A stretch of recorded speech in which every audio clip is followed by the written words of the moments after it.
Right.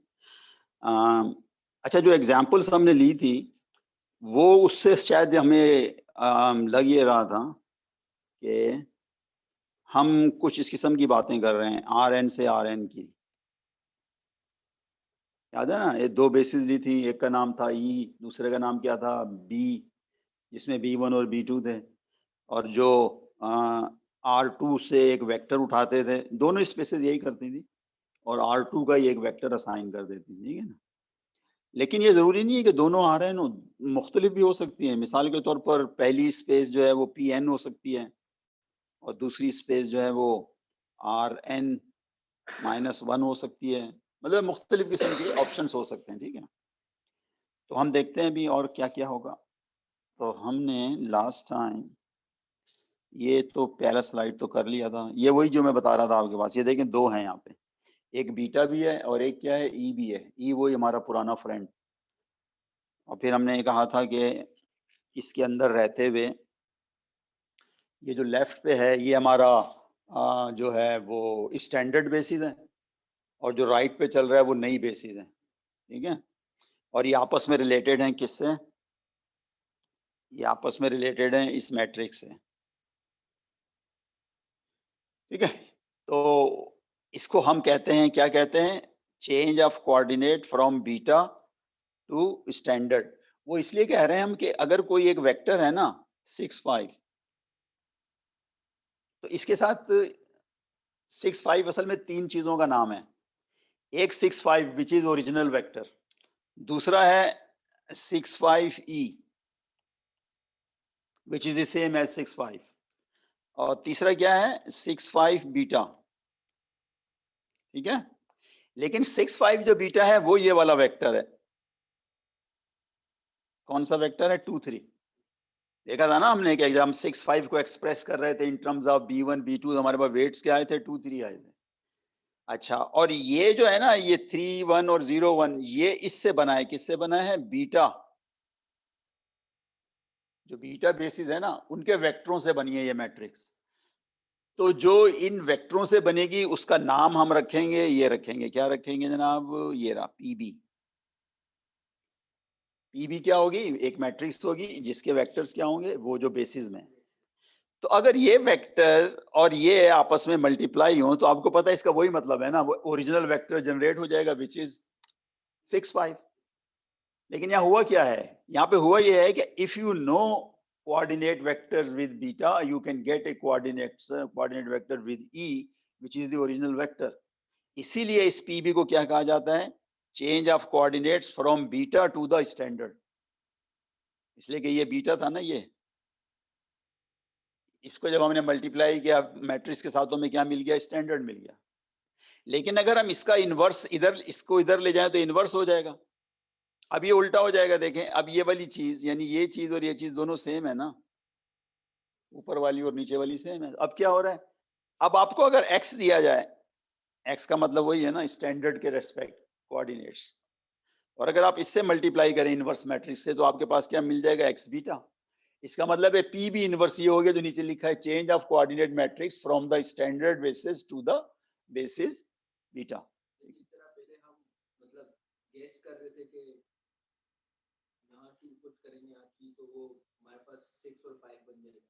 नहीं, वो gas नहीं कर रहे थे, वो प्रोसीजर था भाई। वो 2 3 जो था गैस करने से थोड़ी आया था, वो एक स्टैंडर्ड प्रोसीजर से आया था।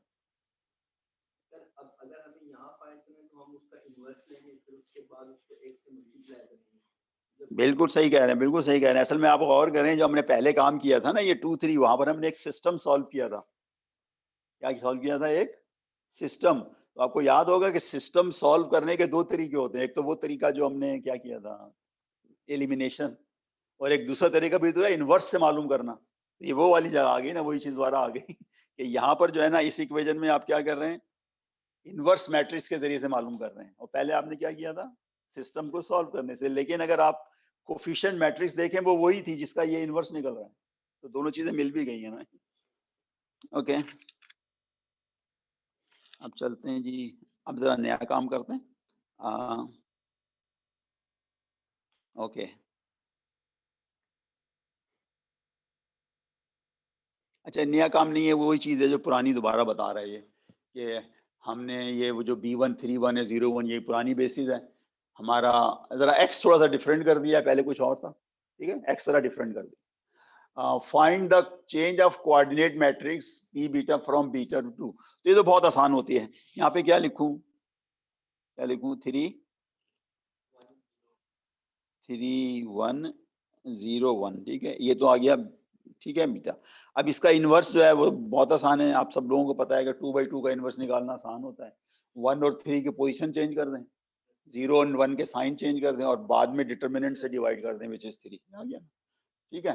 तो जनाब बस ये आ गया, ये वाली जो मैट्रिक्स है ये यही चीज है, कौन सी? Change of coordinates from beta to standard basis. यानी कहने का मतलब है कि अगर मैं इसको मतलब है, अच्छा नहीं, इसका मतलब दूसरा होता है, इसका मतलब दूसरा होता है। इसका तो मतलब ये होता है ना, कौन सा? पीबी का मतलब क्या होता है कि बीटा कोऑर्डिनेट दिया जाए तो स्टैंडर्ड आ जाएगा।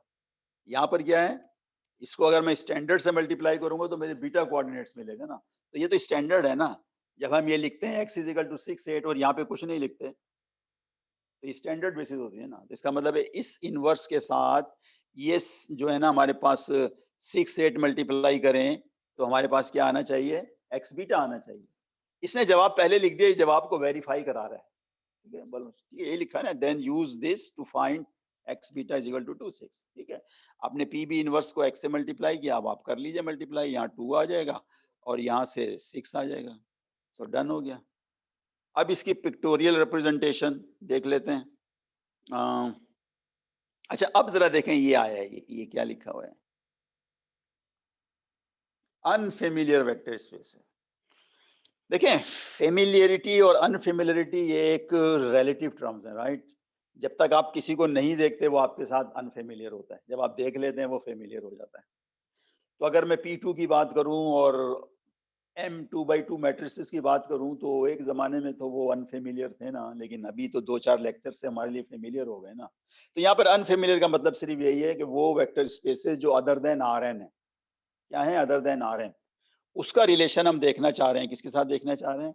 Rn के साथ, ठीक है? तो ये वही कह रहा है, coordinate mapping allow to introduce coordinate system for unfamiliar vector spaces. थोड़ा सा और मैं इस पे जोर दूंगा, क्या कहना चाह रहे हैं? देखें, जब हम R3 की बात करते हैं ना, तो हमारे पास एक ऑलरेडी अंडरस्टैंडिंग होती है कि हमारे पास एक x एक्सिस है, एक y एक्सिस है, एक z एक्सिस है, ठीक है? और अगर यहाँ पे मैं कोई पॉइंट लूंगा तो मुझे इतना यूनिट इधर जाना होगा, इतना यूनिट इधर जाना होगा, इतना यूनिट इधर जाना होगा, तो मैं इस पॉइंट पे पहुंच जाऊंगा अल्फा बीटा गामा। तो अल्फा बीटा गामा क्या होंगे? इस वेक्टर के, इस वेक्टर के क्या होंगे? कोऑर्डिनेट्स होंगे।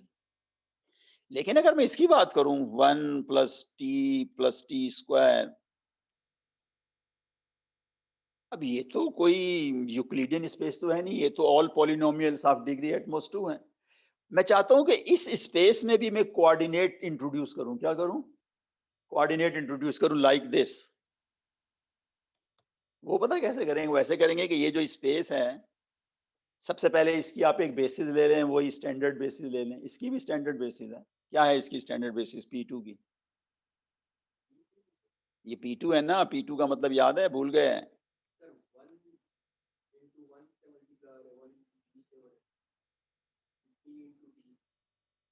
जो आप कह रहे हैं वो असल में ये कह रहे हैं 1 t स्क्वायर, ये बेसिस है, ठीक है? अब अगर कोई वेक्टर आता है, फर्ज कर लें मेरे पास वेक्टर से मुराद यहाँ पॉलिनोमियल है, 2 - 7t + 3t स्क्वायर।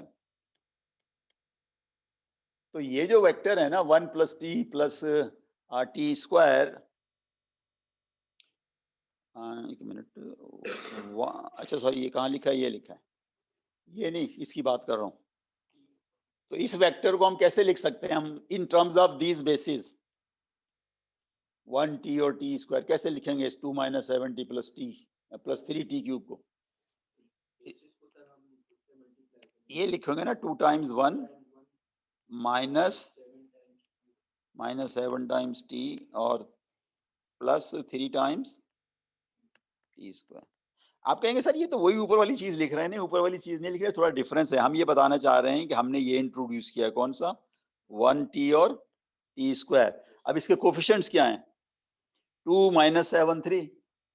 तो अगर मैं इसका नाम रखूं अल्फा, तो ये जो है ना आपके पास, ये जो आ गया है ना 2 माइनस 7 3, यही तो अल्फा का कोऑर्डिनेट वेक्टर है with respect to beta, where beta is this.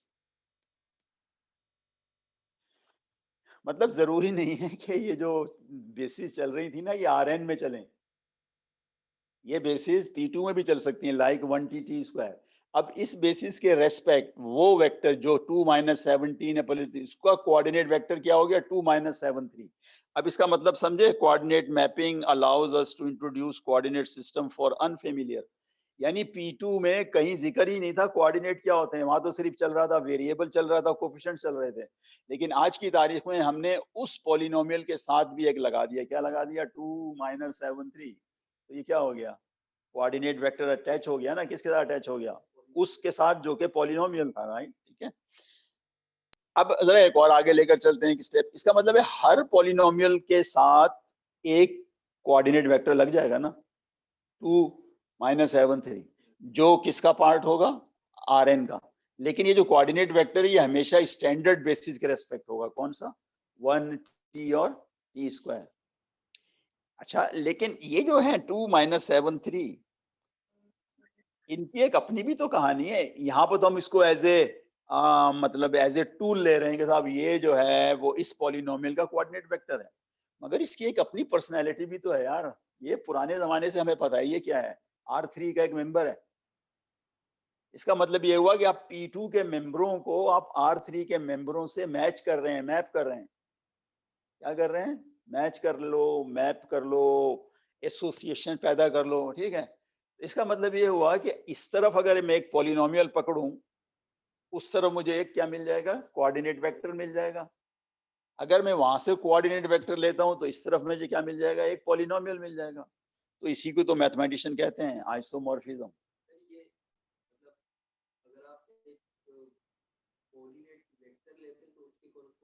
Polynomial बना सकता है, पॉलिनोमियल बना सकते हो ना। सिंपल है यार। अगर मेरे पास एक वेक्टर है 5 6 7, ठीक है, ये मेरे पास R3 में है ना, मैं कह देता हूं कि साहब ये जनाब एक पॉलिनोमियल का कोऑर्डिनेट वेक्टर है।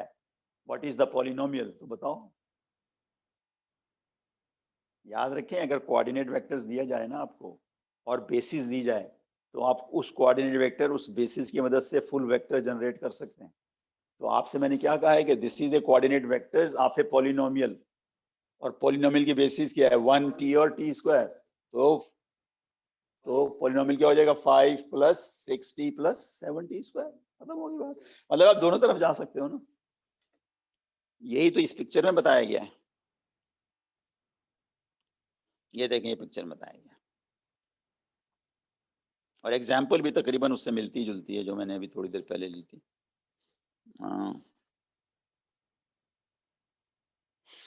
जी जनाब, coordinate mapping allows us to introduce coordinate system for unfamiliar। ये वही बात आ गई कि ये जो मेरे पास V है ना, मैंने इसको क्या लिया था अभी?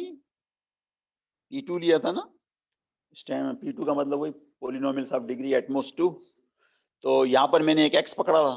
मेरा x वो ये था, क्या था? याद करो, याद करके बताओ क्या था? 1 माइनस,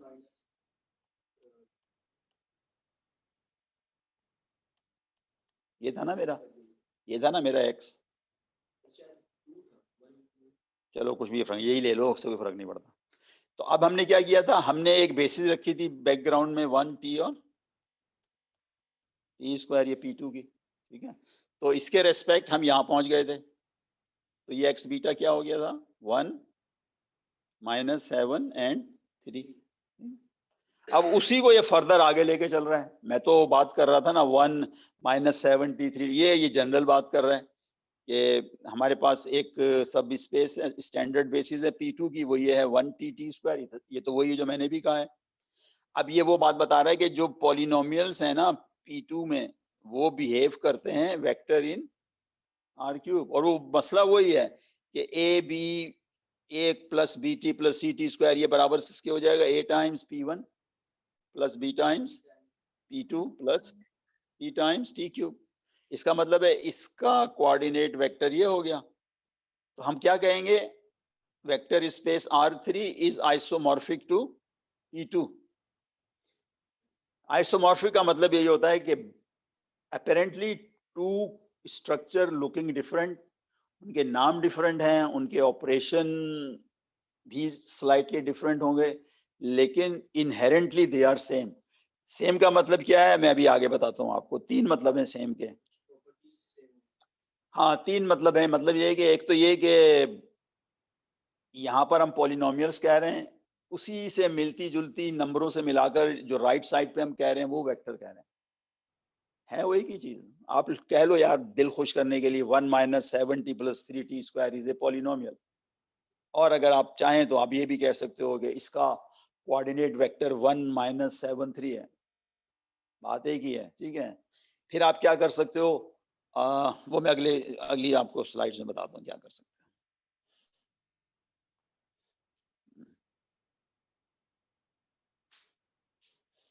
जी।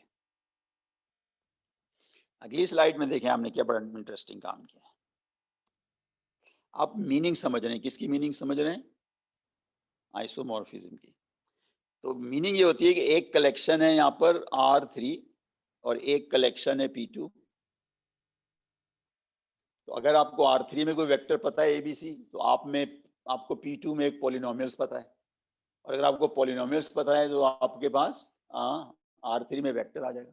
अच्छा, जो R3 में वेक्टर आएगा ना, वो इस पॉलिनोमियल का बीटा रिप्रेजेंटेशन होगा। क्या होगा, बीटा कोऑर्डिनेट्स कह लें। और बीटा कोऑर्डिनेट्स का मतलब है कि आपको अल्टीमेटली यहाँ पर एक चीज है जहन में रखनी होगी कि यहाँ पे जो बेसिस है वो क्या है, 1t और इसका।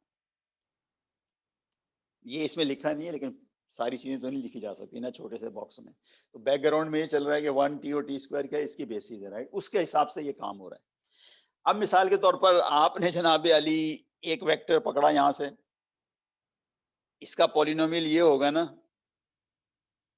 या उल्टा कह लें इधर पॉलिनोमियल पकड़ा तो ये उसका कोऑर्डिनेट वेक्टर होगा। दूसरा वेक्टर पकड़ा, दूसरा वेक्टर, आपने इन दोनों को ऐड किया, आप यहां पहुंच गए।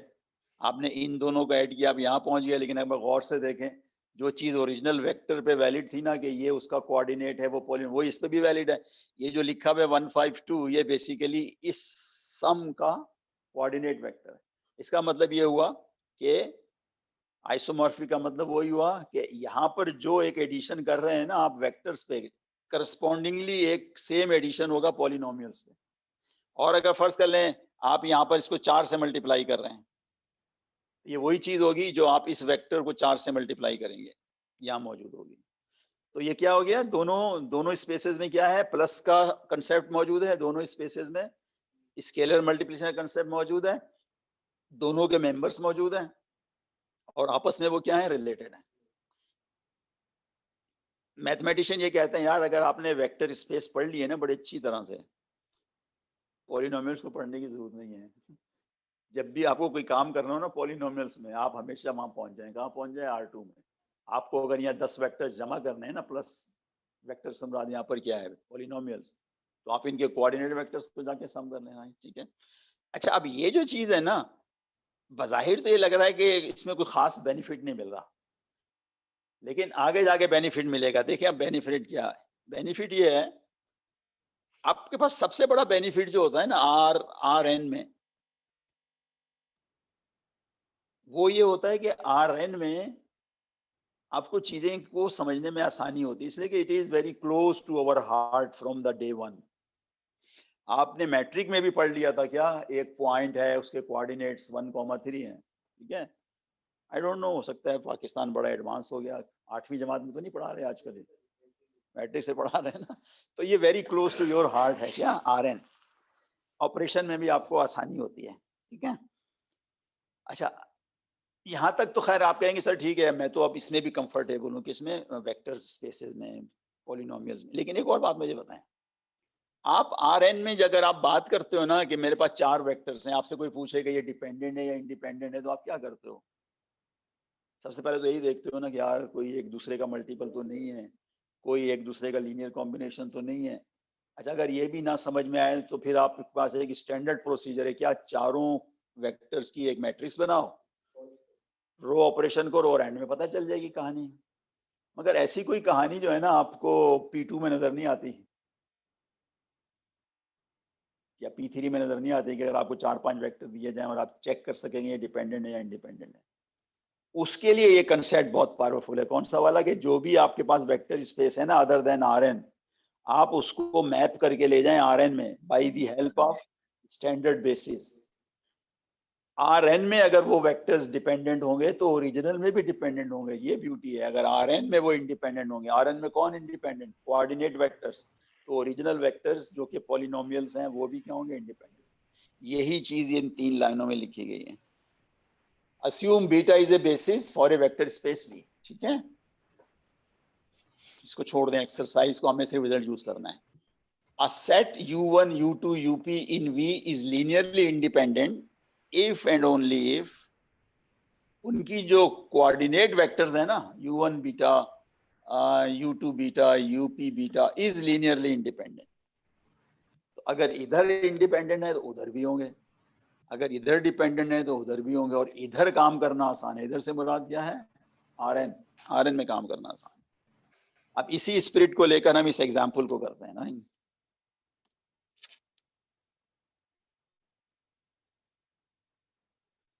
चलिए साहब इस एग्जाम्पल को देखते हैं,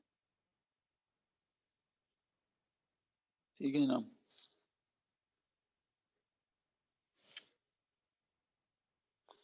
okay, use coordinate vectors to determine if P1, P2, P3 is a linearly independent set. P1 is this, P2 is this, P3 is this. हमेशा आपको पता है ना इस किस्म के कामों के लिए हमें ये वाली बेसिस लेनी पड़ती है। कौन सी? Standard basis. ठीक है, तो P1 बीटा क्या हो जाएगा इस हिसाब से, यानी इसका coordinate vector with respect to this basis क्या हो जाएगा?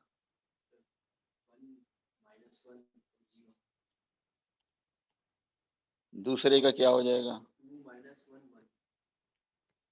और तीसरे का क्या हो जाएगा? अब आपके पास ये जो 3 वेक्टर्स थे ना, ये रहा और ये रहा और ये रहा, इनका आपने क्या करा? आप वहां पहुंच गए ना। अब R3 में आपने इनकी एक मैट्रिक्स बनाई, उस पर एलिमेंट्री रो ऑपरेशन लगाए, तो आप यहां पहुंच गए। ये इमेज वेक्टर्स के बारे में क्या कह रहा है, जिसको कोऑर्डिनेट वेक्टर्स भी कहते हैं? डिपेंडेंट बता रहा है या इंडिपेंडेंट? इसका मतलब है कि आप वापस जाओगे तो भी वही चीज मिलेगी। तो ये जो ओरिजिनल स्पेस में 3 वेक्टर्स थे वो भी यही बाय द IMT का मतलब वही इनवर्स मैट्रिक्स थ्योरम ने ये बताया कि कोऑर्डिनेट वेक्टर्स लीनियरली क्या हैं? क्या लिखूं यहाँ पे? Independent. Therefore original vectors is linearly independent. तो ये जो ब्यूटी है ना Rn की, ये बड़ी यूजफुल है, और इससे हमें हेल्प मिलती है सारी अदर वेक्टर स्पेसेस के बारे में रिमार्क देने की। ठीक है जी। Okay, let's move further. Okay,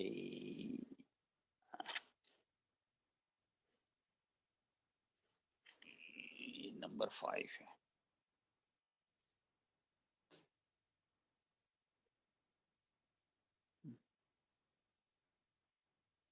okay,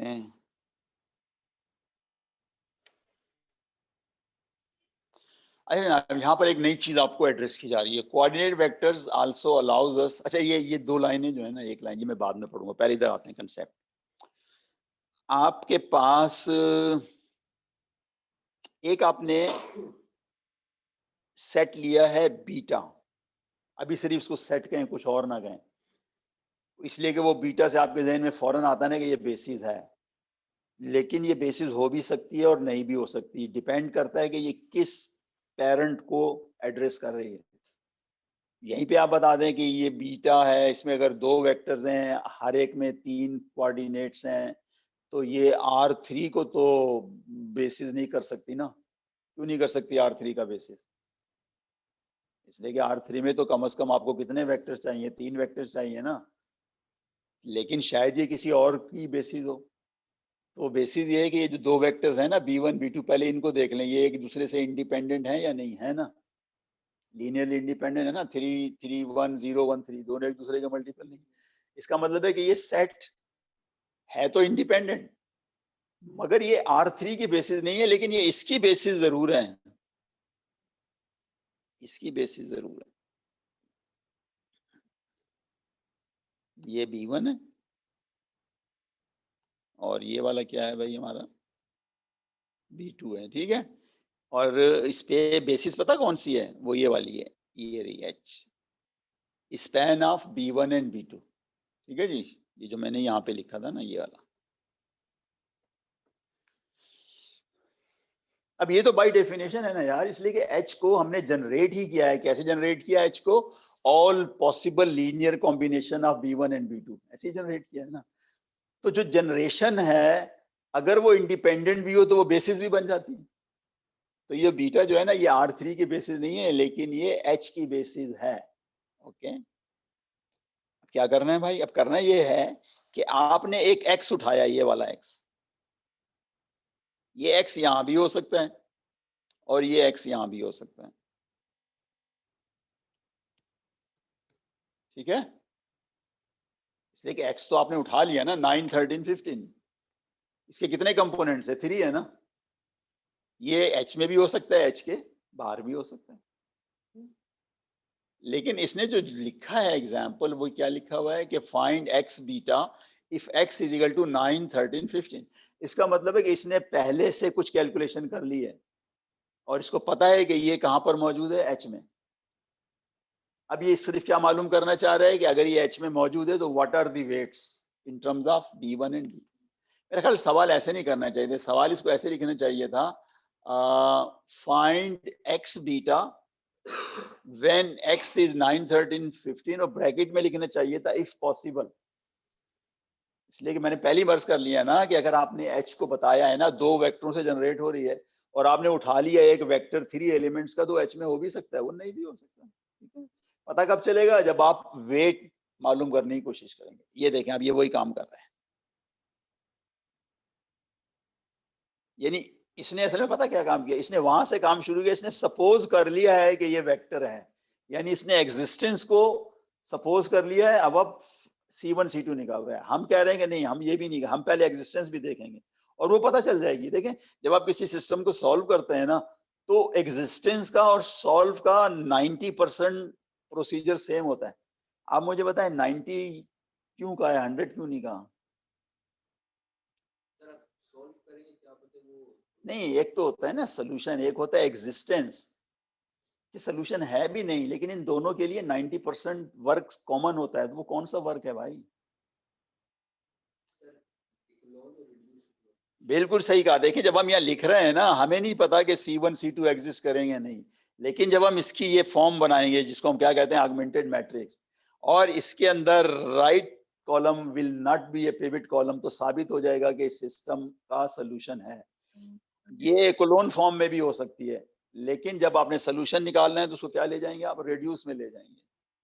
बाद लोग ये भी नहीं करते, वो कोलोन से ही निकाल लेते हैं आंसर, लेकिन उसके लिए फिर उन्हें बैकवर्ड सब्स्टिट्यूशन करना होता है। तो समझ गए ना आप? तो यहाँ पर आके, यहाँ पर मैं तो ये कहूंगा कि अभी मुझे नहीं पता C1 C2 एग्जिस्ट कर रहे हैं, लेकिन यहाँ आकर मैं कहूंगा कि यस एग्जिस्ट कर रहे हैं, और यहाँ से वो मालूम भी हो गए, राइट। तो C1 किसके बराबर आ गया भाई? देख के बताओ, ठीक है। और X बीटा क्या हो गया? 3 4।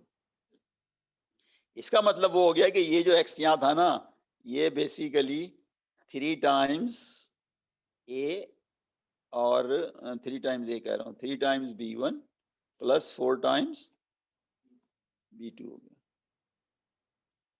अच्छा, फर्ज कर लेते, अब एक और वेक्टर उठा लिया हमने यहां से,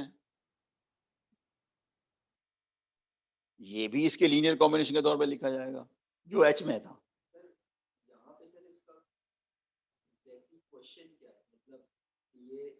मैं बता देता हूँ एग्जैक्टली क्वेश्चन क्या है, मैं आपको बता देता हूँ। ये रहा, फाइंड X बीटा, बस इसमें ये लगा लें, ये लिख लें इफ पॉसिबल, बाकी क्वेश्चन यही है। देखिए कोऑर्डिनेट वेक्टर उसी वेक्टर का निकलेगा ना जो स्पेस में होगा ना, बाहर से का तो नहीं निकलेगा ना। तो इसने अनफॉर्चुनेटली करना नहीं चाहिए था, इसने पहले काम किया होगा, इसको नजर आ रहा होगा कि 9, 13, 15 जो एच में, लिहाजा ये उस स्टेप को छोड़ के आगे चला गया कि मुझे वेट्स बताओ। तो वेट्स क्या आ गए, आपने बता दिया 3 एंड। तो अब मैं ये कह रहा हूं कि अगर आप कोई, अगर आप अब चले आप पॉजिटिव साइड पे आ जाते हैं, मेरा ख्याल ये भी बीइंग पॉजिटिव कि हम वेक्टर ही वो उठा रहे हैं जो एच में हो। तो जब भी कोई वेक्टर आप उठाएंगे एच में, तो उसका जो कोऑर्डिनेट वेक्टर्स होगा उसमें सिर्फ 2 कंपोनेंट्स होंगे ना। इसका मतलब ये हुआ कि ये जो R3 था, इसके अंदर एक H बना था,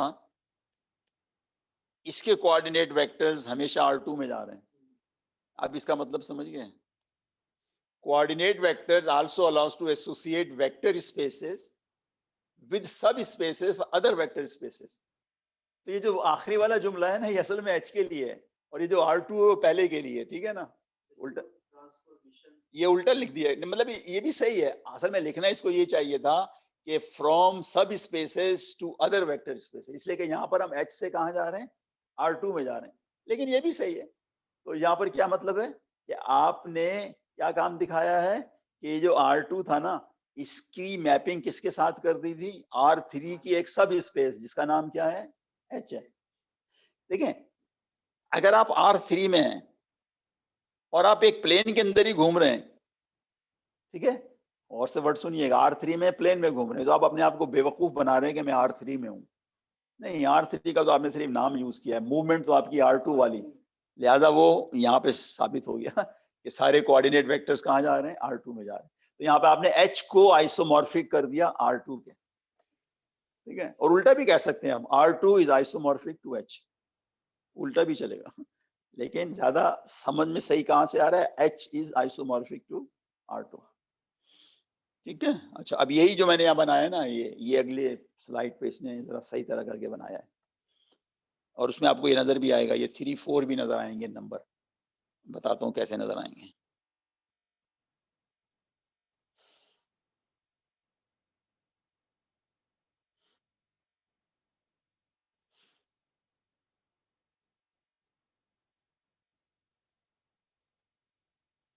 ओके जी,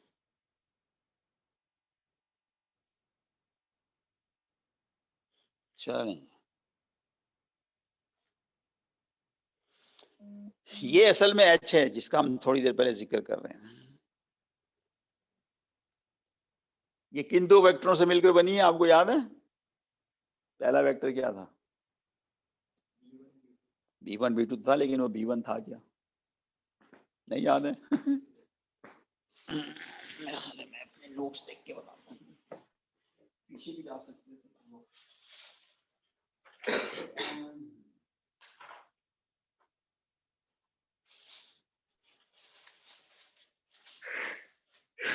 ओके जी, वो था,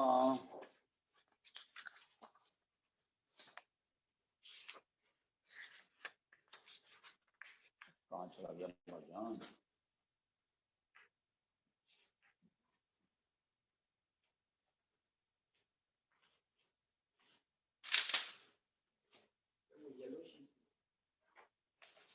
जिसकी जरूरत होती है वो नहीं मिलता। 4.3 है, 4.5 है, 4.4 नहीं।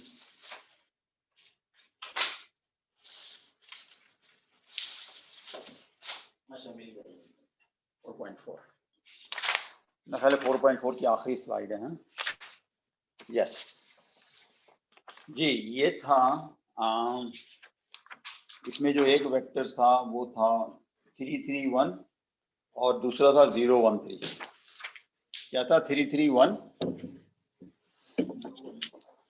यानी मैं लिख देता हूँ पूरा, हमारा H जो था वो था क्या कहते हैं उसको, वर्ड क्या को यूज करते हैं technically, Spain B1 B2, Spain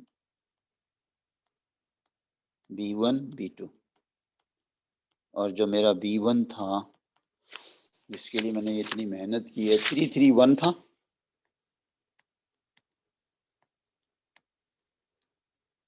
और ये मेरा जो B2 था वो था 013। ठीक है जी, ओके जी। तो और जो हमने ये जो लिया था ना 9, 13, 15, आपको याद होगा ये जो था ना ये इसके बराबर था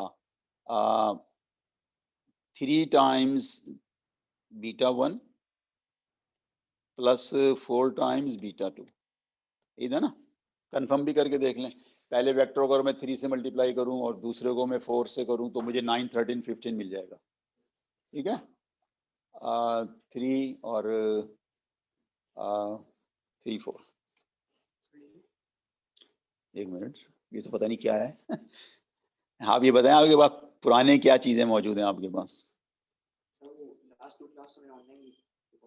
नहीं तो वो कौन से आर्टिकल हैं? 4 हैं, 3 हैं, 1 है, क्या है? चलो देख लो यार, जो चाहे ले लो। हाँ ले लो जो मर्जी आए ले लो। ओके जी, तो यहाँ पर ये बात क्लियर हो गई ना कि हमारी कहानी शुरू हुई थी B1 B2 से। B1 B2 के ऑल लीनियर कॉम्बिनेशन ने H बनाया था जो कि प्लेन बन रहा है। याद है ना, R3 में अगर आप 2 इंडिपेंडेंट वेक्टर लेंगे तो एक प्लेन ही बनेगा ना। तो इसके अंदर मैं असल में ये देखना चाह रहा हूँ कि कैन यू सी के इसमें B1 कौन सा है और B2 कौन सा है। ये B1 है या B2 है, जरा सोच के बताना। ये मेरा ख्याल है B2 है। उसकी वजह पता है कि अगर आप B2 को देखें, इसका पहला कोऑर्डिनेट 0 है। इसका मतलब है आप x1 एक्सिस में कोई नहीं घूम रहे, सिर्फ आप कहाँ जा रहे हैं, x2 और x3 में जा रहे हैं। ठीक है, हाँ, और ये B2 है और वो वाला क्या है, ये वाला क्या है, ये वाला B1 है। और ये वो वेक्टर है जिसका आप 9, 13, 5 कर रहे हैं। ये वेक्टर कैसे आया था, इसका B2 को आपने किससे मल्टीप्लाई किया था, 3 से, इसलिए आपको नजर आ रहे हैं ना 3 यूनिट्स। 3 यूनिट्स है ना भाई, 1 यूनिट, 2 यूनिट और 3 यूनिट। क्या चीज? तो अच्छा एक मिनट, दोबारा से करते हैं यार। नहीं दोबारा से नहीं करते।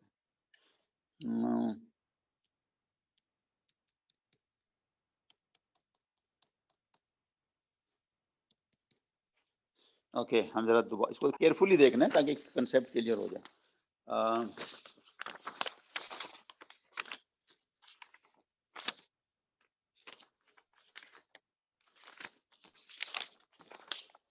ठीक है जी, 9, 13, 15 सही लिखा हुआ है। ये बराबर था 3B1 के, 3, 3, 1 और 0, 1, 3। 3, 3 जा 9 आ गया, 3, 3 जा 9 एंड 4, 13, 3। हाँ चले, ये तो खैर ठीक हो गया। अच्छा ये जो है ये 3 है ना, इसका मतलब ये वाला जो वेक्टर्स है ना ये B1 ही है। और ये क्या है आपके पास 4, और ये क्या है आपका, ये B2 है। ये 3B2 और ये 3B1। तो ये हमारा B1 है और ये हमारा B2 है। ठीक है, अब जरा दोबारा से कंफर्म कर लेते हैं कि वाकई ये B1 है। हाँ सही है, असल में ये स्पेस में चल रहा है ना, हम कंफ्यूज हो रहे थे कि मैं हमेशा कहता हूँ कि स्पेस में सॉरी 3 डायमेंशनल पिक्चर को हम सही तरीके से 2 डायमेंशन में समझ नहीं सकते, तुक्के लगा सकते हैं। तो ये असल में ये जो पहला वेक्टर है ना ये B1 ही है। देखें ये वाली जो लाइन है ना ये x1 पे है, ना x2 पे, x3 पे है। आप इधर गए हैं, कुछ इधर गए हैं, फिर ऊपर गए हैं, तो यहाँ पहुंच गए। और वो जो दूसरा है उसमें भी कुछ ऐसा ही काम किया रहा है। असल मसला ये है कि आपको सिर्फ नजर आ रहा है ना जो मैं कहना चाह रहा हूँ कि H क्या है, R3 का सब स्पेस है। ये 2 वेक्टरों से बनी है, एक का नाम B1 है, दूसरे का नाम क्या है, B2 है। आप अगर इसके अंदर कोई वेक्टर लेंगे तो इन दोनों का लीनियर कॉम्बिनेशन होगा। और एग्जाम्पल ये है, लेकिन इसके लिए असल खेल किसका है, असल खेल इसका है कि ये 3 और 4 से बना है मिलकर, वेट से ना। तो 3, 4 क्या हो गया, ये R2 में है। तो ये असल में बताना चाह रहा था, क्या लिखा हुआ है bottom line, H is isomorphic to R2। तो अगर कोई चीज आप H में लेंगे ना, वो क्या होगा, समथिंग प्लस समथिंग, यानी ये क्या हो जाएगा, अलोंग B1 मूवमेंट हो जाएगी, ये क्या हो जाएगी, अलोंग B2, और वही एक आपको बना देंगे R2 में एक वेक्टर। तो this is the isomorphism between H and R2। ठीक है, ऑलराइट, अब हम चलते हैं 4.5 की तरफ। आपके पास है 4.5? चलो ठीक है, ये आर्टिकल खत्म, 4.5 की तरफ चलते हैं।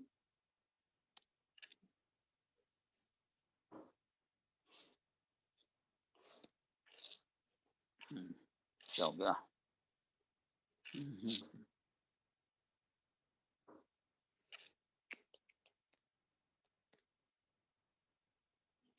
ये कौन लिए बैठा भाई बिल्ली को? Okay, documents, device storage, download 4.5, ये आ गया जी 4.5।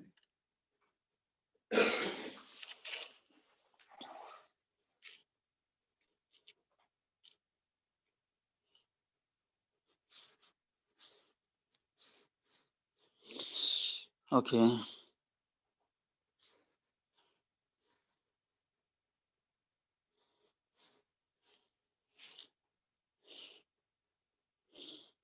देखिए बात चीजें ऐसी होती है कि हम, वो कहते हैं ना, अनइंटेंशनली हम बोल रहे होते हैं। जब हम ये बात करते हैं ना, कौन सी बात करते हैं कि साहब ये वाले जो वेक्टर्स हैं 3, 4, 5, 6, हम इसको कह देते हैं कि साहब ये R2 का पार्ट है, ये ना R2 का पार्ट। कभी कभी हम ये भी कह देते हैं this is a part of A 2 dimensional space. असल में 2 डायमेंशनल इसलिए जहन में आता है कि इसके कंपोनेंट्स कितने हैं, 2 है ना, लेकिन डायमेंशन की एक स्टैंडर्ड मैथमेटिकल डेफिनेशन भी है, ठीक है, डायमेंशन की। तो वो हम आज देखेंगे, राइट, कि क्या वो नई डेफिनेशन, मैथमेटिकल डेफिनेशन पुराने कंसेप्ट से मिलती है कि नहीं। बिल्कुल मिलेगी, राइट, ठीक है, लेकिन दी असल डायमेंशन जो है वो एक मैथमेटिकल टर्म है। चलें उसको देखते हैं। तो सबसे पहले कुछ 2-4 थ्योरम्स हैं जो बहुत इंपॉर्टेंट है, बड़ी इंटरेस्टिंग है और स्ट्रेट फॉरवर्ड है। आपने देखा है ना, R3 के अंदर ही रहते हुए आपके पास एक स्टैंडर्ड बेसिस होती है 1 0 0 0 1 0 0 0, और बेशुमार भी हो सकती है स्टैंडर्ड बेसिस यूनिक नहीं होती, ठीक है। अब क्या कह रहा है, ये कह रहा है कि अगर एक वेक्टर स्पेस है जिसमें के n बेसिक वेक्टर्स हैं, तो अगर आप कोई सा भी सेट ले लेंगे ना जो कि मोर देन n वेक्टर्स का होगा, वो हमेशा डिपेंडेंट होगा। समझिए, एक बेसिस थी, उसकी एक बेसिस आप, सॉरी, एक वेक्टर स्पेस थी, उसकी एक बेसिस आपको पता है, उसमें कितने वेक्टर्स हैं, n। तो अगर आप n+1 वाला कोई ले लेंगे, n+2 वाला कोई ले लेंगे वेक्टर्स सेट, तो वो हमेशा डिपेंडेंट होगा। वहीं पे जा रहे हैं, बिल्कुल सही कह रहे हैं, वही उसी चीज से प्रूफ हो गए। लेकिन असल मसला ये है कि वो टू मेनी वाला जो था ना, वो तो Rn में रह गया था ना। तो हम इसी को, आपने बिल्कुल सही पकड़ा, इसी कंसेप्ट को हम जनरल वेक्टर स्पेस में ले जाएंगे, सही है। और असल में आइडिया वही है जो आपने कहा कि चूंकि ये जो p वेक्टर्स हैं, p ग्रेटर देन n है, ठीक है, ये किस में मौजूद है, v में, लेकिन वो जो टू मेनी का केस है वो v में नहीं चलता, वो Rn में चलता है। तो हमने क्या किया, हमने कहा ठीक है भाई, हम इनके कोऑर्डिनेट वेक्टर्स ले लेते हैं। अब ये कोऑर्डिनेट वेक्टर्स भी तो p ही है ना, लेकिन अब ये कहां पर है, Rn में। तो Rn में तो ये क्या हो गए, डिपेंडेंट हो गए, लिहाजा इनिशियल स्पेस में भी क्या हो गए, डिपेंडेंट हो गए। ये वही है जो अभी थोड़ी देर पहले एक रिजल्ट बताया था ना, कि अगर मैपिंग वेक्टर्स डिपेंडेंट है तो ओरिजिनल वेक्टर्स भी डिपेंडेंट होंगे, अगर मैपिंग इंडिपेंडेंट है तो ओरिजिनल भी इंडिपेंडेंट होंगे। तो ये थ्योरम 9 है, सिंपल। अच्छा, इसका फिर वही बात है कि अगर हम इसमें कोई और n का ले लें और n से लेस ले लें, क्या हम कह सकते हैं वो हमेशा इंडिपेंडेंट है? बात समझ रहे हो ना, एक स्पेस, एक बेसिस, n वेक्टर्स मौजूद हैं, हमें पता है कि n से ज्यादा वाले तो डिपेंडेंट होंगे, लेकिन अगर कोई एक और सेट ले लें n वेक्टर्स का या लेस का, तो वो क्या हमेशा इंडिपेंडेंट होंगे? जरूरी नहीं है, राइट, वो डिपेंडेंट भी हो सकते हैं और इंडिपेंडेंट, लेकिन ये हमेशा डिपेंडेंट होंगे अगर n से आगे जाएंगे आप। उसमें फिर चेकिंग करनी पड़ेगी, हर सेट को देखना पड़ेगा, राइट। इसमें देखने की जरूरत नहीं है भाई, चलो यार, 3 स्पेस में 3 वाली बेसिस में 4 वेक्टर कहाँ हो सकते हैं इंडिपेंडेंट, वो क्या होंगे, डिपेंडेंट। अच्छा, if a vector space V has basis of n vectors, then every basis of V must consist of n vectors. ये भी वही बात आ गई, थोड़ी देर पहले कहा था ना, बल्कि बहुत बरसे से कह रहे हैं कि बेसिस आर नॉट यूनिक, लेकिन एक कहते हैं ना, नट यूनिक में भी एक यूनिक चीज छुपी हुई है, नंबर सेम होंगे, बजाहिर वेक्टर डिफरेंट हो सकते हैं, राइट। जैसे R3 है ना, उसकी एक बेसिस में अगर 3 वेक्टर्स हैं, तो दूसरी में भी तीन ही होंगे ना, लेकिन बजाहिर वो क्या होंगे, डिफरेंट होंगे। ये नहीं हो सकता कि 4 वाला और 2 वाला क्या बना ले बेसिस। 4 वाला तो आज ही की तारीख में नहीं बना सकता, 2 वाला जो है ना वो क्या है, उसमें फिर दूसरी मसले आ जाएंगे, कौन से, हो सकता है वो इंडिपेंडेंट हो, सॉरी इंडिपेंडेंट ना हो, लेकिन अगर इंडिपेंडेंट है तो फिर फिर क्या प्रॉब्लम आ सकता है, स्कैन नहीं करेगा पूरी स्पेस को, राइट। ठीक है, तो अब ये जो थ्योरम 10 है ये बड़ी मजेदार है। क्या कहती है कि अगर आपके पास दो बेसिस हैं तो भले वो डिफरेंट हो लेकिन उनके नंबर क्या होंगे, सेम होंगे। अब इसका प्रूफ 9 से बहुत आसान है। देखिए सपोज कर लेंगे आपके पास दो है ना, आपके पास वेक्टर स्पेस बेसिस है। सपोज कर लेंगे दो बेसिस हैं, एक है B1 और दूसरा क्या है B2। लेकिन आप पता ट्रिक क्या करें, आप ट्रिक ये करें कि B1 को तो आप बेसिस लें और B2 को आप एक दूसरा सेट ले लें। ठीक है, चलिए जनाब, अब क्या लिखा हुआ है, B is a basis for V consisting n vectors. Now suppose beta 2 is any other basis. By definition of a basis, we know beta 1 and beta 2 are both linearly independent. सही है, ये तो बात होगी ना, लीनियर इंडिपेंडेंट है। अच्छा, अब ये क्या कह रहा है कि अगर बीटा 1 हैज मोर वेक्टर्स तो फिर वो डिपेंडेंट हो जाएंगे ना, इसलिए कि थ्योरम 9 क्या कह रही है। लेकिन हमें पता है कि वो इंडिपेंडेंट नहीं है, इसका मतलब उसमें ज्यादा नहीं है, किसमें, बीटा 2 में।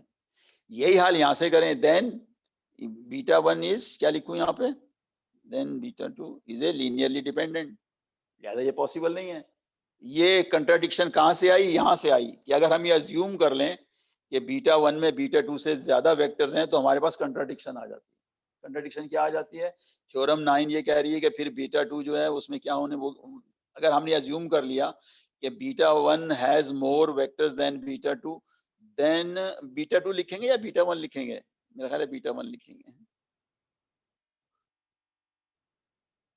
भाई हम बीटा 1 को कह रहे हैं ना, इसमें मोर वेक्टर्स हैं, तो फिर उस थ्योरम के हिसाब से डिपेंडेंट हो जाएंगे, राइट। अब उल्टा चल लेते हैं, अगर आप B2 कह रहे हैं मोर वेक्टर्स तो फिर यहाँ पर क्या आ जाएगा, B2 के अंदर क्या हो जाएगा, वो लीनियरली डिपेंडेंट हो जाएंगे, तो जो भी वो भी कंट्राडिक्शन हो गई। तो लिहाजा ना ये दुरुस्त है ना ये दुरुस्त है। Beta 1 can not have more, beta 2 can not have more, तो फिर बीटा 1 बीटा 2 में क्या होगा, एग्जैक्टली सेम नंबर्स होंगे, मतलब 4 6, लेकिन वेक्टर्स डिफरेंट हो सकते हैं। ओके, तो ये तो हो गया जनाब, मतलब है इसको कहते हैं बुक कीपिंग के कुछ चीजें हमें चाहिए अपनी एनालिसिस के लिए। तो ये थ्योरम 9 और थ्योरम 10 हो गई जनाब। ओके, अच्छा जनाब, अब जरा डेफिनेशन की तरफ आ जाते हैं।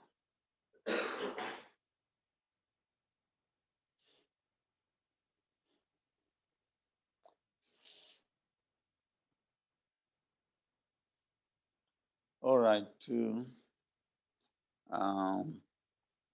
चलें जी,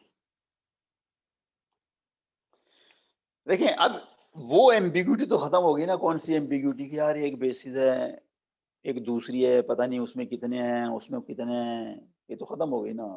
जितनी भी बेसिस हो नंबर सेम होगा। यही जो नंबर है ना, यही असल में डायमेंशन कहलाता है वेक्टर स्पेस का। Number of vectors in any basis is called dimension of the vector space. ठीक है, लेकिन उस डेफिनेशन से पहले थोड़ी सी वो कहते हैं ना, आउटलायर्स, एक्सेप्शनल केसेस हर जगह होते हैं। आप मुझे ये बताइए बेसिस का क्या मतलब होता है, इंडिपेंडेंट वेक्टर्स ना। अब मुझे आप एक बात बताओ, चलें मैं बहुत कंक्रीट एग्जांपल आपके सामने पेश करता हूं ताकि समझने में आसानी हो। फर्ज कर लें ए जो है वो 1 2 3 4 है, ठीक है, नल ए।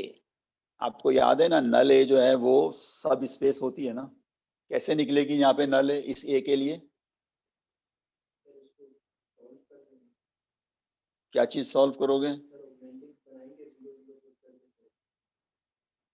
बिल्कुल सही कह रहे हैं, लेकिन आएगा क्या at the end of the day आएगा क्या। आप करना चाह रहे हैं तो मैं कर देता हूँ। 1 2 क्या लिखूं, 0, फिर क्या लिखूं, 3 4 0। पहला ऑपरेशन बताओ क्या होगा, 1 2 0 और 0 -2 0। एक और ऑपरेशन कर दो, पहली को दूसरी को पहली में ऐड कर दो, क्या हो जाएगा, दूसरी को पहली में ऐड किया। एक और ऑपरेशन कर दो, इसको -2 से डिवाइड कर दो, क्या आया आंसर, सिर्फ एक ही आया ना।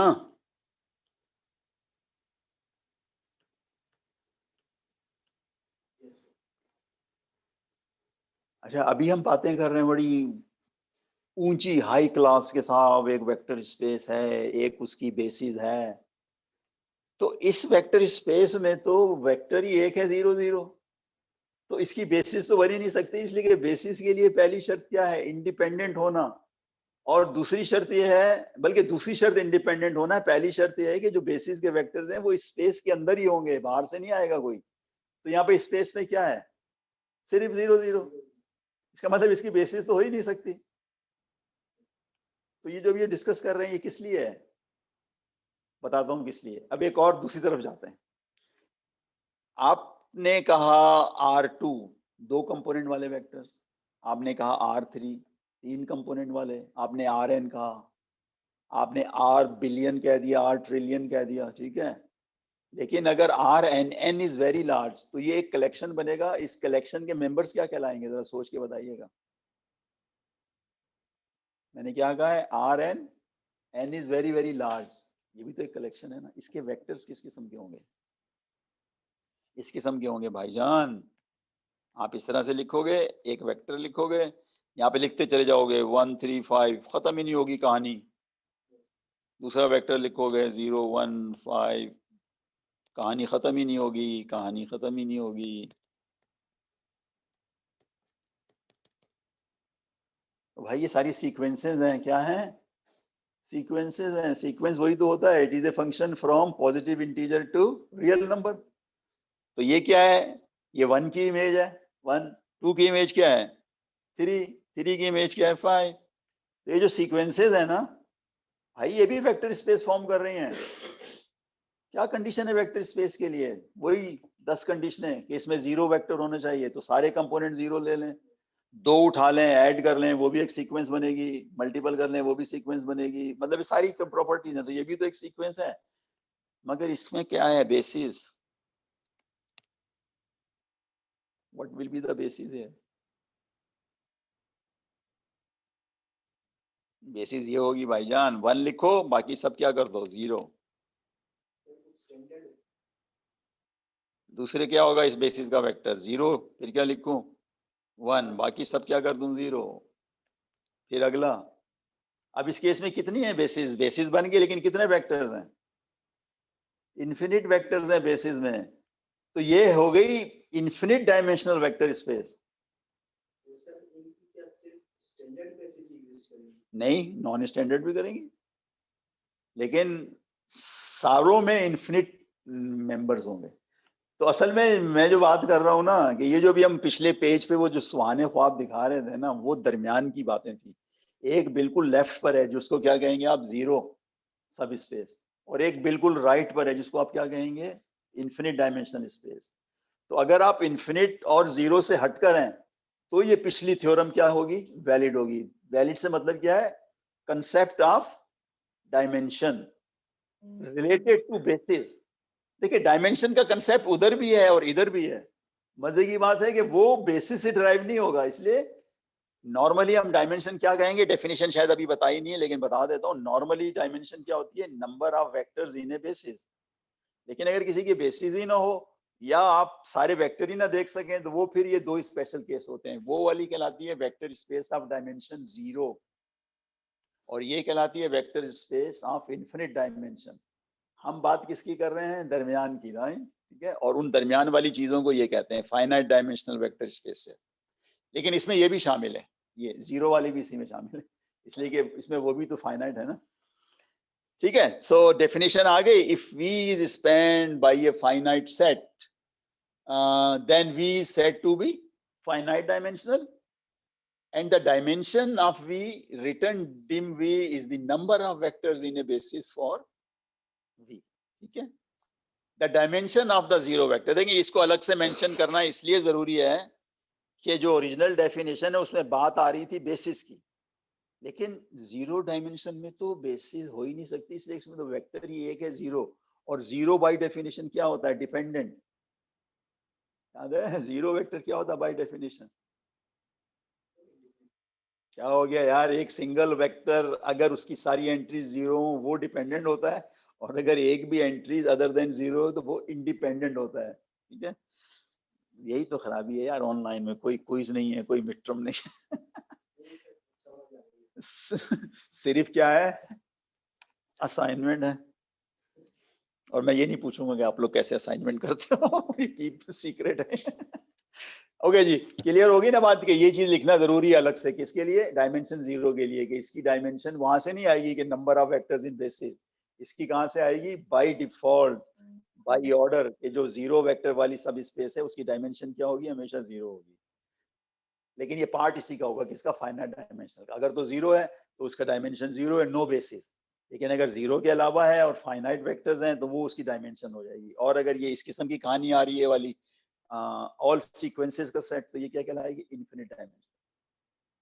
एक और एग्जांपल दो यार मुझे, मैंने तो आपको एक दे दी ना इन्फिनिट डायमेंशनल की एग्जांपल, क्या मैथमेटिकली बताया कि कलेक्शन ऑफ ऑल सीक्वेंसेस। अब आप मुझे एक और डेफिनेशन दें जो infinite dimension.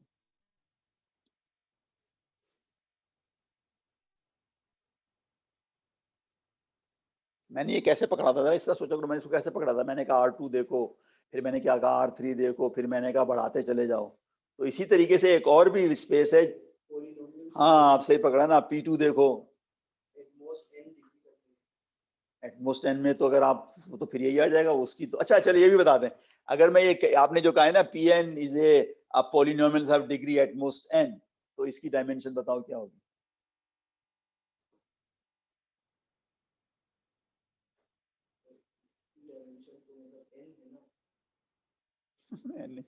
N R N की होती है, ये आपका कसूर नहीं है, बहुत कॉमन है ये बीमारी। आर एन की एन होती है, पी एन की एन प्लस वन होती है डायमेंशन। इसलिए कि वो कांस्टेंट से शुरू होता है ना। तो आर एन की एन है, पी एन की क्या है, एन प्लस वन है। लेकिन उस पी एन का अगर एन बड़ा होता चला जाए तो वो फिर पहले उस स्पेस को बताओ, कैसे बताओगे। जैसे मैंने यहां बताया ना, this is a space of all sequences, वहां पर कैसे बताओगे जब एन इज आर्बिट्ररी लार्ज, वो स्पेस क्या होगी। सिंपल है यार, सेट ऑफ ऑल पॉलिनोमियल्स भाई। क्या, ऑल पॉलिनोमियल्स, कोई कंडीशन नहीं लगाई हमने, तो वो क्या हो जाएगी, इन्फिनिट डायमेंशनल हो जाएगी, राइट। तो लिहाजा उसका बेसिस तो इंट्यूटिवली हम रख सकते हैं, बेसिस क्या है, 1 टी स्क्वायर टी क्यूब, लेकिन हम इसको गिन नहीं सकते ना, तो इसीलिए हम ये इसके साथ डायमेंशन नहीं लगा सकते, फिक्स नंबर, क्या कहेंगे, इन्फिनिट डायमेंशनल। ठीक है जी, ओके। ये देखें यहीं पे लिखा हुआ था, standard basis for P3 is, क्या लिखूं, 1 टी, ओ भाईजान भाईजान, एटमोस्ट 3, ये भी तो इसकी डायमेंशन 4 हुई ना यार, इसमें कितने वेक्टर्स हैं, 4, so dimension of P3 is 4। और फिर उसने लिख दिया in general, dimension of Pn किसके बराबर होगी, n+1 के बराबर होगी। ठीक है जी। अच्छा अब ये एग्जाम्पल दे रहा है आपको, क्या एग्जाम्पल दे रहा है, ये कि जो स्टैंडर्ड बेसिस है ना आर एन की, वो क्या है, E1 अप टू En, इसीलिए हम उसको क्या कहते हैं, एन डायमेंशनल स्पेस। तो अगर हम R3 में आ जाए तो 3 डायमेंशनल, तो वो जो जो पुराना कंसेप्ट है ना कि R3 का मतलब है हर वेक्टर्स में 3 नंबर होंगे, वही 3 असल में क्या है, डायमेंशन, इसीलिए उसको क्या कहते थे हम, 3 dimensional space and so on. So for example dimension of R3 is 3।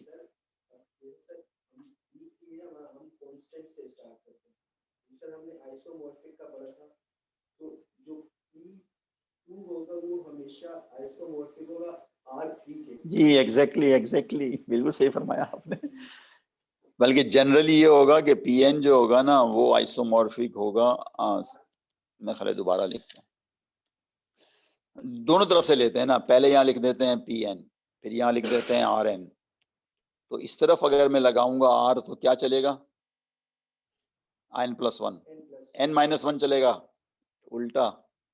इसलिए कि मैंने n को इधर फिक्स कर दिया ना P के साथ।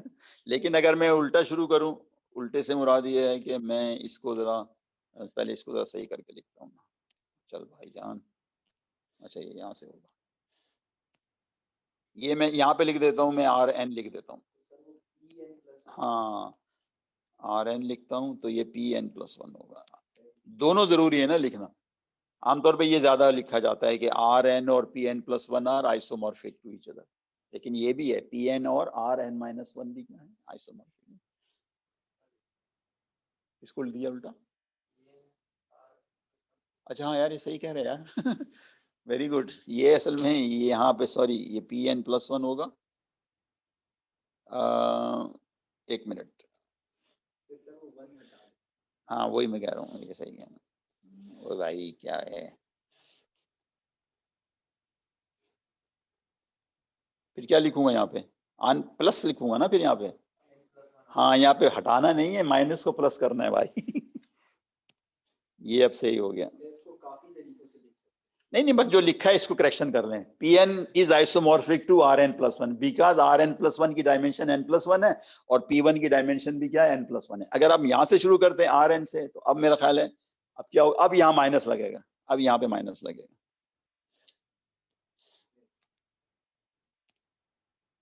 इसलिए लगेगा जब हम Rn की बात करते हैं तो उसका मतलब क्या होता है, इसकी डायमेंशन n ही है।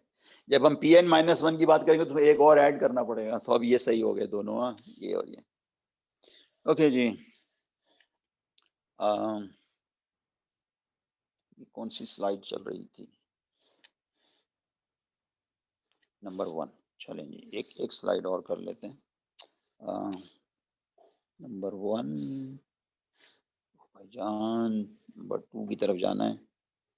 ओके ये रहा नंबर 2।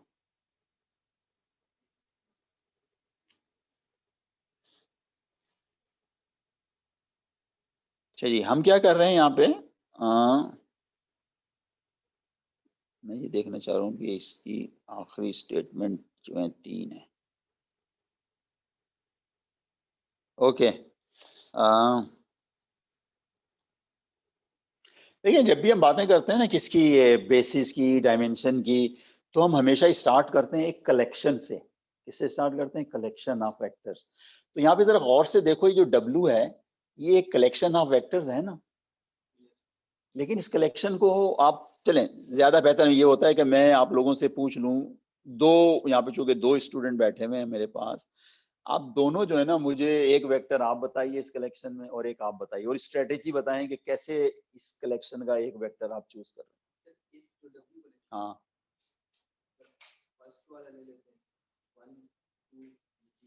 अच्छा, वही ना, बताओ ना, आप इसको 1 ले रहे हैं, इसको 2 ले रहे हैं, इसको 0 ले रहे हैं, और इसको D को क्या ले रहे हैं, 3 ले रहे हैं। यानी आप ये कर रहे हैं कि इसको आप 1 रख रहे हैं, इसको आप 2 रख रहे हैं, इसको आप 0 रख रहे हैं, और इसको आप 3 रख रहे हैं, यही कर रहे हो ना। अच्छा, और ये जो काम किया, चले पहले इसको ये देख लेते हैं, ये जो कलेक्शन है इसमें क्या करना है, आपने 4 नंबर सोचने ABCD, और उसके करस्पॉन्डिंग इस वेक्टर को सिंप्लीफाई करना है। इसका मतलब यही हो गया ना कि ये जो कलेक्शन है इसमें आपने A का कंट्रीब्यूशन अलग कर लिया, B का कंट्रीब्यूशन अलग कर लिया, C का कर लिया, D का। अब आसानी होगी ना, बजाय ओरिजिनल में मैं ABC की वैल्यूज लिखूं, यहाँ पे रखने में ज्यादा आसानी होगी। अब आप ही बता दें जल्दी से सिंप्लीफाई करके, पहला नंबर क्या आ जाएगा, 3 आएगा, आप वाली बात कर रहा हूँ। दूसरा नंबर क्या आएगा,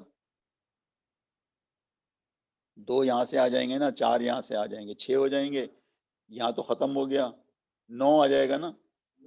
तीसरा नंबर क्या होगा, जल्दी से बताओ, यहाँ से कुछ नहीं मिलेगा, यहाँ से 2 मिलेंगे, यहाँ से कुछ नहीं मिलेगा, 5 तीसरा, चौथा नहीं, यहाँ से 3 मिलेगा, यहाँ से कुछ नहीं मिलेगा, यहाँ से भी कुछ नहीं मिलेगा, 6।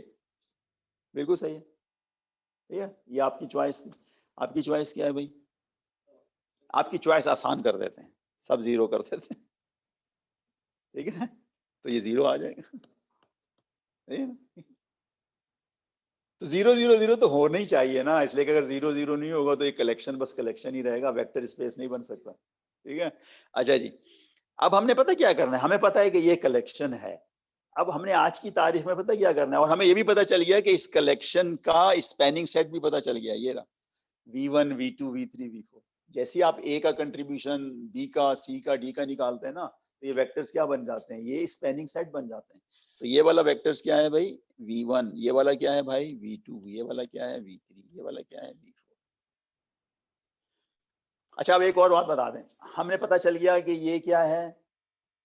अच्छा चले, खैर ये बताएं कि मैंने ये एक जुमला पास किया है कि ये एक वेक्टर स्पेस है W, सिर्फ इस बेसिस पे पास कर दिया कि ये जो है ना इसमें 0 0 0 वेक्टर है, लेकिन जरूरी तो नहीं है कि अगर 0 वेक्टर हो तो वो वेक्टर स्पेस वो सब स्पेस बन जाएगी, कुछ और भी तो होता है। हाँ, लेकिन आज की तारीख में हम ये कह सकते हैं ना कि ये W जो है एक ए का कॉल है, कॉल ए याद है ना, ए का ए ये हो गई ना, दिस इज माई ए को जो है ना मैं ये कर लूंगा, ए में ये हो जाएंगी V1 V2 V3 V4, यानी ये जो 4 वेक्टर्स है ना V1, इसको मैं एक मैट्रिक्स बनाऊंगा। कॉल का भी मतलब यही है ना कि ये जो कॉलम्स है ऑल पॉसिबल लीनियर कॉम्बिनेशन, और हमें पता है कि कॉल किसी मैट्रिक्स का जो होता है वो हमेशा सब स्पेस होता है। अच्छा ये चलो ये भी बता दो अब जल्दी जल्दी कि सब स्पेस है तो इसकी पेरेंट स्पेस कौन सी है?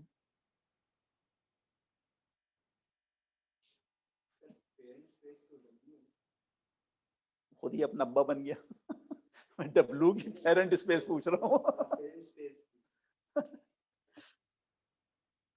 तो भाई डब्लू में क्या खास बात है, हर वेक्टर के 4 कंपोनेंट्स है ना। हाँ आप सही बोले ना R4, चलो कोई बात नहीं, अब तो समझ गए ना। बहरहाल W जो है वो R4 का क्या है, सब स्पेस। अब सवाल ये पैदा होता है कि ये जो सब स्पेस है R4 का, क्या ये 4 डायमेंशन की है, क्या ये 3 की है, या क्या 2 की है, या क्या 1 की है? समझ में आ रही ना बात? चले एक हाइपोथेटिकल बात करते हैं, इधर नहीं देखो, W हर वेक्टर में 4 कंपोनेंट्स हैं, तो आपने कहा कि R4 की सब स्पेस है। मुझे ये बता दो कि W R4 के बराबर कब होगा, इसको ना देखें इन जनरल। आपने एक कलेक्शन लिया जिसके अंदर हर चीज में 4 आ रहे थे, नहीं वो तो बहुत ज्यादती कर दी आपने, 0 के अलावा भी कुछ और खराबी भी तो हो सकती है, 0 से तो फौरन पता चल जाएगा। इन वेक्टर्स को ना हम किसी एक मतलब लीनियर कॉम्बिनेशन में अगर हम लिख सकते, यार सीधा सीधा बोलो, अगर ये चारों जो हैं वो डिपेंडेंट हैं एज ए सेट, तो ये R4 नहीं होगा, फिर क्या होगा? R3 हो सकता है, R2 हो सकता है, R1 हो सकता है। सवाल ये पैदा होता है ना कि अगर आपसे ये कहा जाए कि मैंने एक कलेक्शन लिया है, कहाँ लिया है? R4 में। कलेक्शन का मतलब है कि R4 के कुछ वेक्टर उठा लिए हैं। यहाँ पर कैसे उठाए हैं? V1 V2 V3 V4 का लीनियर कॉम्बिनेशन लिया है ना। अब सवाल ये पैदा होता है कि हो सकता है कि ये जो लीनियर कॉम्बिनेशन है V1 ये पूरा R4 जनरेट कर दे, हो सकता है R4 का कुछ हिस्सा छोड़ दे।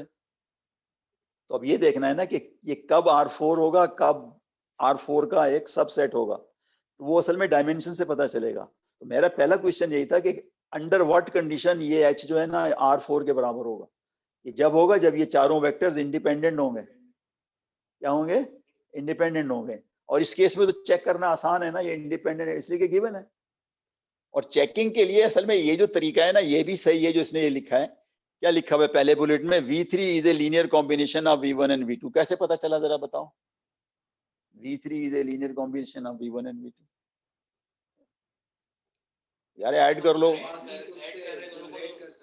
ऐड कर लो तो V3 आ रहा है।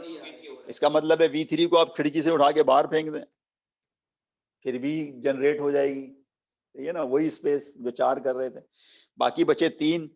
अब ये क्या कह रहा है कि V4 is not a linear combination of V1 2। ये बता दें ये कैसे हो गया V4?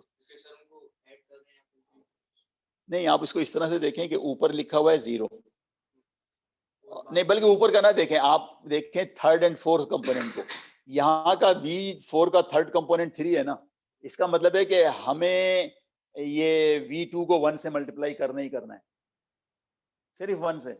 इसलिए करना है कि अगर आप V1 को किसी से मल्टीप्लाई करेंगे थर्ड कंट्रीब्यूशन तो नहीं आएगा ना। तो आपने इसका थर्ड नंबर देखा V4 का, तो आपने कहा V2 को 1 से मल्टीप्लाई करना ही करना है। लेकिन जब आपने V2 को 1 से मल्टीप्लाई कर दिया तो अब जरा ये वाला देखें, इसका फोर्थ कंपोनेंट। आप किसको करोगे? V1 को किससे करोगे? 1/3 से। अब आपने इसको किया 1/3, उसको किया 1, तो आपके ये नीचे 2 तो बैलेंस हो गए, मगर ऊपर वाला बगावत कर गया। आप उसको 1/3 से करो, यानी इसको अगर आप 1/3 से करोगे जो हमारी मजबूरी है ना, और इसको अगर आप 1 से करोगे जो कि हमारी मजबूरी है, तो ये तो नहीं आएगा ना। ये निशानी है किस बात की कि ये जो V4 है ये V1 V2 का लीनियर कॉम्बिनेशन नहीं है। यानी कहने का मतलब ये है कि 4 में से एक को बाहर फेंक दिया ना V3 को, बाकी 3 इंडिपेंडेंट है। लिहाजा ये W R4 को नहीं जनरेट कर रहा है, ये W जो है R4 के एक सबसेट को जनरेट कर रहा है जो 3 वेक्टरों से जनरेट होगी। इसीलिए इसका डायमेंशन क्या लिखूं यहाँ पे?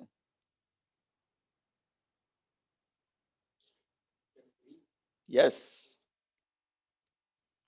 इसलिए कि कहानी शुरू हुई थी 4 से, वो एज ए सेट डिपेंडेंट थे। जब एक बाहर कर दिया तो हमें एक बेसिस मिल गई, और बेसिस क्या है ये लिखा हुआ है, V1 V2 V4 is a basis. ठीक है, तो डायमेंशन क्या होगी? 3 होगी। लेकिन इसका ये तरीका जो है ना, ये बिल्कुल सही भी है और सही नहीं भी। उसका एक रीजन है। देखिए, अगर 4 वेक्टर है तो आसानी से पता चल गया ना कौन किस पे डिपेंड कर रहा है। अगर 10-15 होंगे तो ये वाली लॉजिक तो आप वैसे ही परेशान हो जाओगे। इसका मतलब एक स्टैंडर्ड लॉजिक भी तो है ना। जी बिल्कुल सही कहा। आप एक काम करो ना, ये सारा मिटा दूं मैं। अब मैं दूसरा तरीका बताता हूँ आपको। दूसरा तरीका ये है कि आप इस मैट्रिक्स को लेके चलो। किस मैट्रिक्स को लेके चलो?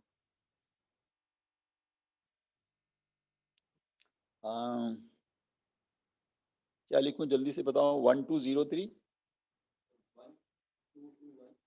नहीं, कॉलम वाइज बताओ ना यार। ओके ओके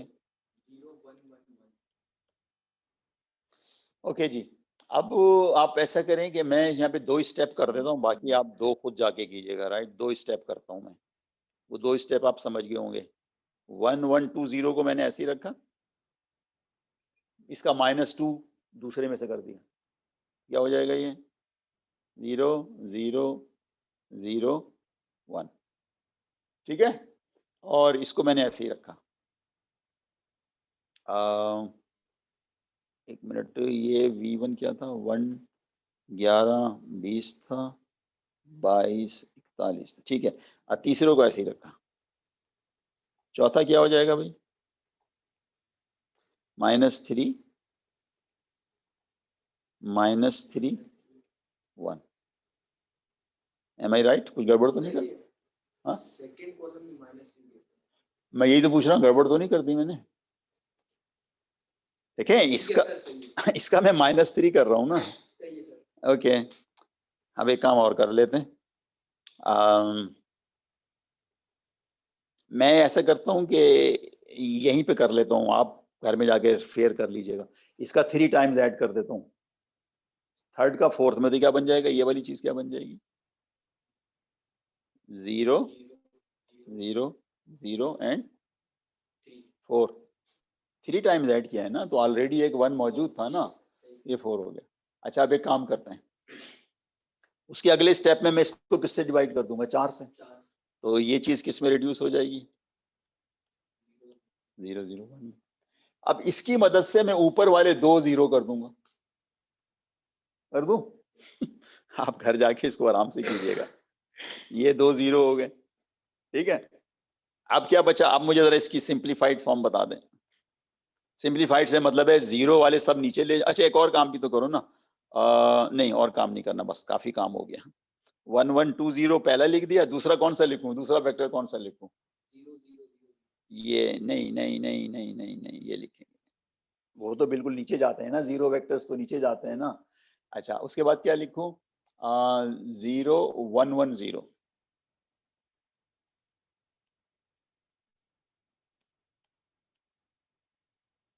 ठीक है, मेरा ख्याल है मुझे ये नहीं करना चाहिए था। मुझे ये ऊपर लिखना चाहिए था, ये नीचे लिखना चाहिए था। ऐसे ही होता है ना, लेकिन यहाँ कर लेते हैं। मेरा ख्याल है जगह है, यहाँ चलते हैं। क्या लिखूं भाई? 1 1 2 0, और क्या लिखूं? 0 1 1 0। फिर क्या लिखूं? 0 0 1। फिर क्या लिखूं? 0 0 0। ठीक है, एक ऑपरेशन और कर दूं अगर आप इजाजत दें यहीं पे। ये इसमें से माइनस कर देता हूँ, ये 0 हो जाएगा, ये 1 हो जाएगा। ठीक है, अब याद होगा ना। अब ये मेरा बी बन गया, ये मेरा क्या बन गया? ये मेरी बी मैट्रिक्स बन गई। ठीक है, यहां पे आप देखें गौर से, आपको फौरन नजर आ जाएगा कि ये वाला कॉलम इन दोनों का सम है, थर्ड कॉलम। और ये वही चीज है जो यहाँ लिखी थी। V3 is a linear combination. थोड़ा तकल्लुफ करिए, लीनियर कॉम्बिनेशन तो थी लेकिन सम था बेसिकली। अच्छा, एक और भी जरा गौर से सुनिए, कौन कौन से कॉलम जो है ना इसमें पिवट कॉलम है? 1, 2 एंड 4। बस यही जो है वो क्या होंगे, इंडिपेंडेंट होंगे। वो आ गया जो आ रहा था। अब इसमें जरूरत ही नहीं है कुछ ये सोचने की कि कौन किस पर डिपेंड कर रहा है। इसमें सिर्फ आपने क्या देखना होता है, क्या देखना होता है, रिड्यूस इकोलोन फॉर्म में जाना जरूरी है। इकोलोन से भी नहीं चलेगा ये काम, कहाँ जाना जरूरी है, रिड्यूस इकोलोन। वैसे इकोलोन से भी चल जाएगा, लेकिन इकोलोन से आंसर तो आ जाएगा, वो समझ नहीं आएगी कि क्यों डिपेंडेंट है। तो यहाँ पर क्या हुआ कि 1, 2 and 4 are pivot column, therefore they are the independent. तो लिहाजा डायमेंशन क्या हो गया इसका, 3 हो गया। हाँ, लेकिन वो जो रिलेशन है ना कि ओरिजिनल डिपेंडेंट, वो इक्विवेलेंट से ही पता चल जाता है, लेकिन वो मजा नहीं आता। ये क्लियर हो गया? हाँ, ओके, ऑलराइट। मेरा ख्याल है टाइम काफी हो गया। 10 बज गए यार, तुमने बताया नहीं। माय गुडनेस, चलो कोई बात नहीं, चलो इंशाल्लाह अब नेक्स्ट वीक क्लास होगी ना हमारी, नहीं इसी वीक में भी है, थर्सडे को भी होगी। चलो ठीक है, चलो इंशाल्लाह फिर मिलते हैं नेक्स्ट टाइम।